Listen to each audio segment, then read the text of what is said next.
So in chapter 6, we put ourselves in the shoes of the consumer, and we are looking at what the consumer is trying to do, and we are trying to make a graphical representation of that, and we're putting some mathematical formulae behind the consumption decisions. So the first part of talking about consumption choices is we're going to talk about a budget constraint.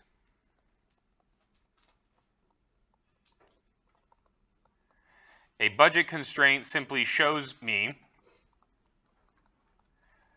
the possible combination of just two goods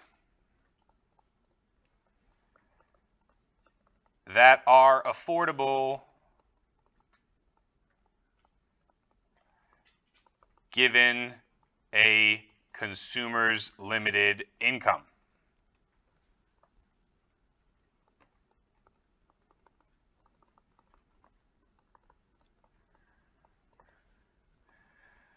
So the purpose of consuming is to get some sort of satisfaction, right? That's why we pay for Netflix, so that we can watch Netflix and enjoy our time doing that.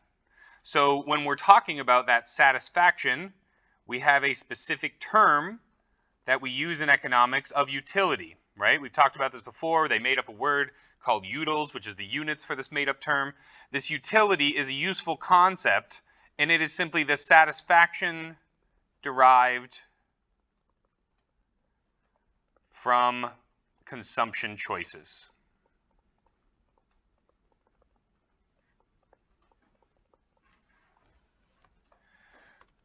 When we're talking about economic decision making, when we're talking about a consumer in economics, we're not going to be looking at things in the aggregate. We're going to be looking at things on the margin, right? We're going to be looking at things incrementally. So when we're talking about utility, the more important measurement is going to be a measurement of marginal utility, which is telling me the additional utility provided by consuming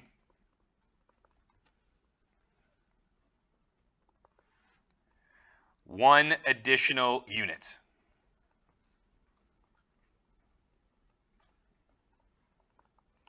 So how much extra satisfaction am I going to derive when I consume one extra unit?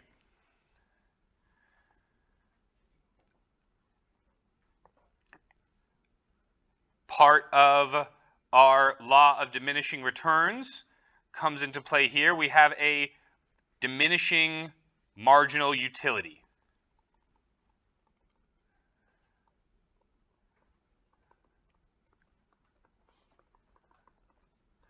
Diminishing marginal utility is this common pattern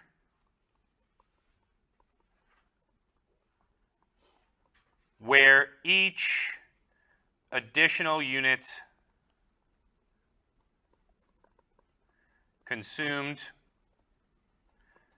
provides less of an addition to utility. It's still adding to your utility, but the strength, the size that it's adding to your utility is diminishing, right? There's less of an addition to utility than what we experienced with the previous unit.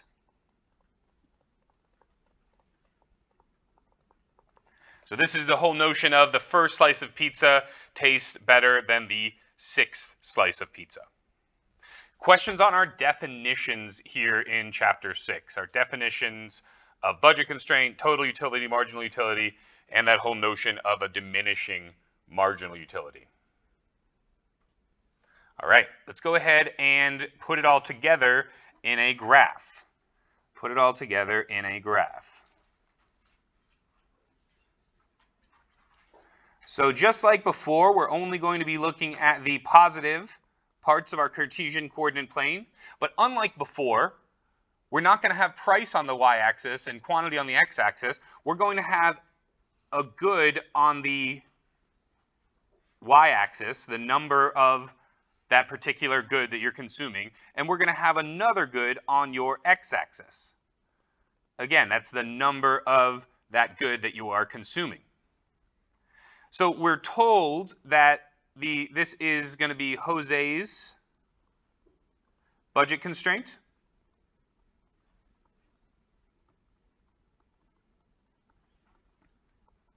And we're told that Jose has an income of $56. We are told that the price of movies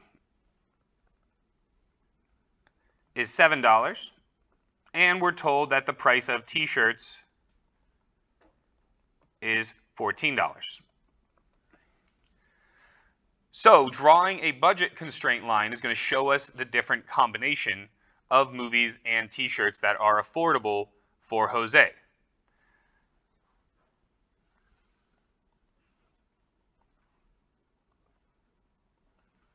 So because of the fact that t-shirts cost $14, if Jose were to forego seeing any movies and just consume t-shirts, he would be able to consume 4 t-shirts and 0 movies. That's the first point of our budget line here. If Jose forwent one of the t-shirts, right? If Jose decided that he's not going to buy 4 t-shirts, he's only going to buy 3 t-shirts, that's going to free up $14. That $14 he's going to be able to spend on 2 movies, right? So this is our second point. Our third point is going to be right here. We're going to have 4 movies and 2 t-shirts. Right here we have 6 movies and 1 t-shirt. And then if Jose is good on clothing and just wants to spend all of his money on t-shirts, on movies, he's going to spend $7 8 times. So he's going to buy 8 tickets for $7 each. 8 times 7 gives us 56.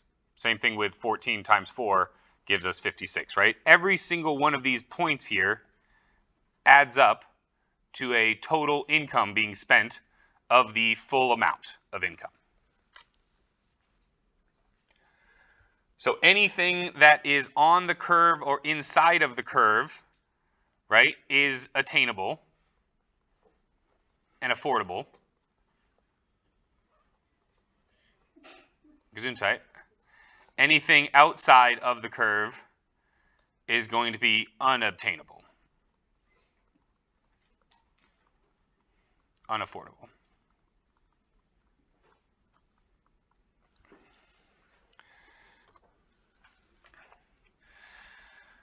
So when we're figuring out what to consume, we have a rule for figuring this out. And in order to use this rule, we have to essentially weigh the relative marginal utility by the price of the particular product. So let's go into that real quick. So we have a rule for maximizing our utility.